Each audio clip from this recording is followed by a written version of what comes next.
patrol car. Yan, gilid-gilid ka konti. Yung may kanal. Tingnan ko yung tibay dito sa kanal. Sige, dito patikit. Ay, may butas. Okay, may butas nga. Diyan nga tayo magpa-park, ma'am. Yan, stop ka muna. Ayan, yan nakikita mo yan. Dito, ma'am, dito. Ay, may kanal din doon. Kaya nga may kanal. Yung katabi ng patrol car. Sige pa, abanti ka pa para makita mo. Yan, stop. Okay na yan. di ba? Magpa-park ka dyan. Sige nga mo, anong gusto mong malaglag o mabangga yung patrol car? Talikod. Palikod. Kasi pag paharap hindi pwedeng ganito kalapit. Natandaan mo ba? Magre-reverse po ba ako? Hindi, natandaan mo. Naisipin mo na kung yung simula, yung nag-park tayo sa line. Parang ganun din te. Kailan po ako nag-park sa line? Hindi pa po ako nagpa-park. Hindi ka pa nagpa-park. Oh. Wala pa ba yun? Ngayon, anong medyo na nahagip mo dun sa panunood mo?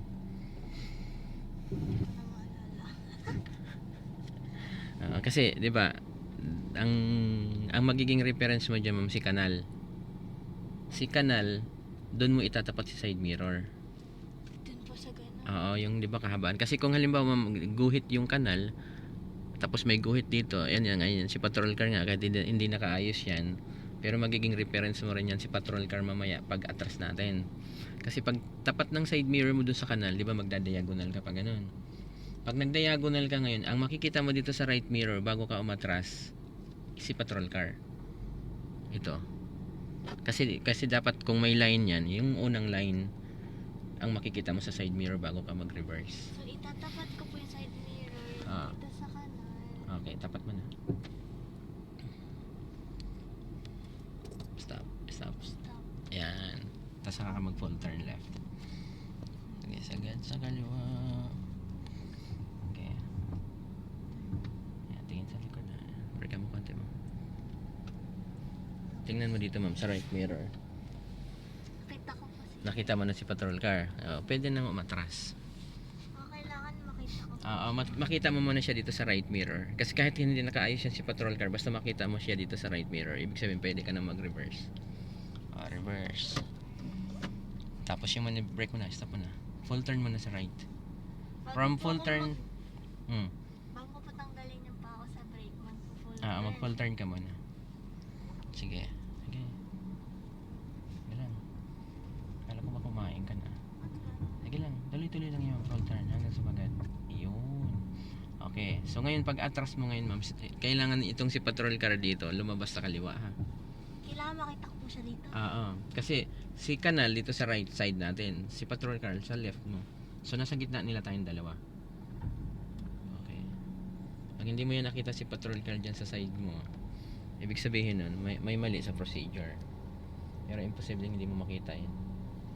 Magagas ka na ngayon, ma'am, kasi medyo pa taas yung kalsada eh. Yung slot. Unti-unti lang. Ayun na siya. Nakita mo naman ng buo. Opo. Yun yung pala tandaan, ma'am. Pag nakita mo na ng buo yung katawan ng kotse sa kaliwa, ibig sabihin hindi na yan tatamaan. Yan. Breakan mo konti. Breakan mo, ma'am. Breakan mo muna. Kumustahin mo naman yung kanal, ma'am. Lapit ko siguro sa kanal. Diba? Diba? Tama lang. Tapos yung patrol car mo, ibig sabihin medyo maluwag-luwag yung slot. May space naman po. So ngayon, kasi diba diretso na yung katawan ng kotse natin pag tumingin ka. Diba straight na siya, diba? Straight mo na yung manibela mo. Nisip ni ma'am. Saan yung huling turn? Yan. Dalawa po, dalawa. Yan. Okay, sige. Atras ka ngayon. Medyo may rampa din yan, medyo paangat din ng konti itong slot na to. Gas ka konti. Bitaw sa gas. Shocking daw eh.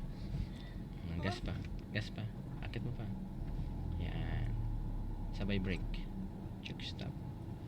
Malapit na sa pader. Brake. Stop. Okay na pa yan. Kasi kung si patrol car sana, ma'am, nakapark ng maayos, di ba nakasubsob siya? Tingnan mo yung ulo niya. Di ba nakasubsob siya, di ba?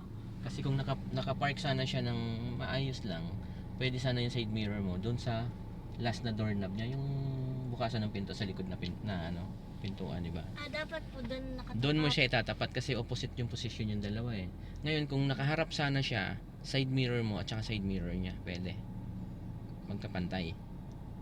Kaso lang din mo sa labat yung parking nila eh. Yun ang ibig sabihin. Bahala ka, alalahanin mo kung ano yung ginawa mo.